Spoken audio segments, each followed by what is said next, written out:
TV Finance, merci d'être avec nous. Et comme tous les vendredis, Eric Galliègue, le président de Valcan Expertise, va analyser avec nous l'actualité économique de la semaine. C'est le point stratégique hebdomadaire. Bonjour.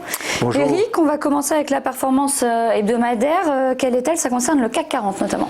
Performance toujours positive, près de 1% de hausse, donc cette première semaine de l'année 2020, donc plus 0,9 précisément.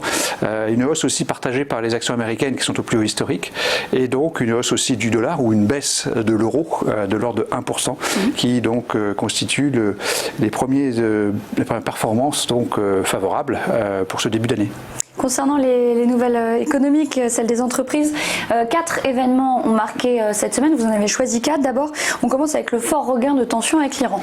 C'est évidemment ce qui marque ce tout début d'année, donc en fin de semaine dernière, cette exécution donc d'un haut dignitaire iranien sur le sol irakien par les États-Unis, donc cette attaque de drone, et la réaction quasi immédiate donc de l'armée iranienne qui a bombardé les 2 bases américaines sur le sol irakien.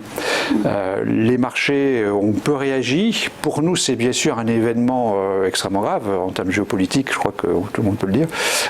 Les marchés néanmoins on peut réagir à cet événement que nous qualifions de négatif bien sûr, donc dans notre notation de l'actualité on l'affecte de cette note de -1.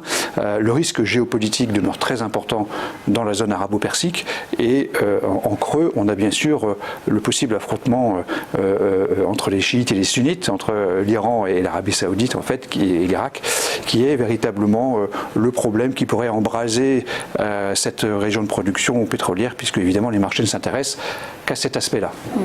Autre actualité, ça concerne la vente au détail qui sont meilleures que prévues en zone euro. Alors en zone euro, on a un bon chiffre qui vient confirmer que le ralentissement économique qui nous inquiète depuis 18 mois est peut-être en train de se stabiliser, ou qu'on peut même avoir éventuellement une petite recovery, petit redressement économique dans cette année 2020, avec donc des ventes au détail qui ont augmenté de 1,1% au cours du mois de novembre 2019, dernier chiffre connu, donc au plus haut, donc plus haut chiffre depuis 2 ans. Et surtout supérieur aux anticipations des économistes, ce qui montrerait que l'année démarre bien de ce point de vue-là. C'est +1 bien sûr pour notre notation. Cette image maintenant, celle de la présidente de la Commission européenne, voilà, Ursula von der Leyen, de visite à Londres. La ravissante Ursula von der Leyen qui a rencontré Boris Johnson donc à Londres avec différents discours à la London Business School notamment, et l'idée que les négociations ne vont commencer qu'au 31 janvier et pas avant, même si on pourrait éventuellement prendre un peu d'avance, et le sentiment qu'on a depuis le début d'ailleurs que la volonté de M. Johnson de négocier absolument tout avant la fin de l'année 2020 est quasiment impossible, donc ça va donner, comme l'a rappelé donc la présidente de la Commission européenne, des difficultés dans ces négociations, et que probablement on va beaucoup parler encore du Brexit au cours de l'année 2020. C'est donc plutôt négatif dans notre analyse de l'actualité.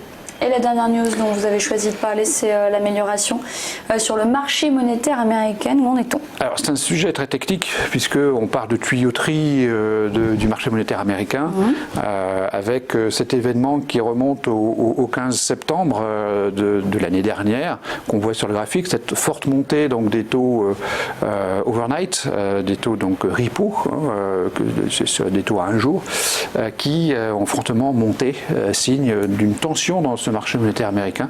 Depuis ce temps-là, la Fed a mis en œuvre des moyens importants pour baisser ses taux. On le voit sur le graphique, ils ont effectivement baissé, donc il y a moins de tension.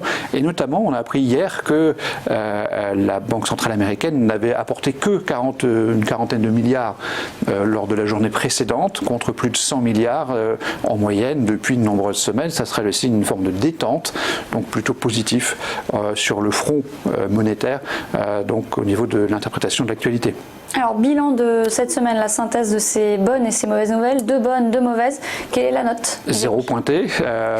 Il y a +2 et -2, donc ça fait 0. +2, c'est les ventes au détail en Europe qui sont favorables, et puis cette amélioration du marché monétaire américain.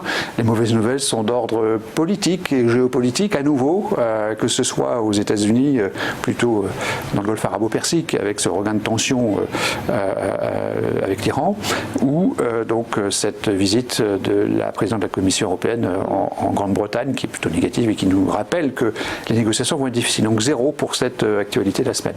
Et pour finir, Eric, quelle recommandation d'investissement de Valcan Expertise? Nous recommandons à nos investisseurs, à nos clients investisseurs de long terme, d'être investis normalement sur les marchés d'actions, sans surpondérer, sans sous-pondérer non plus.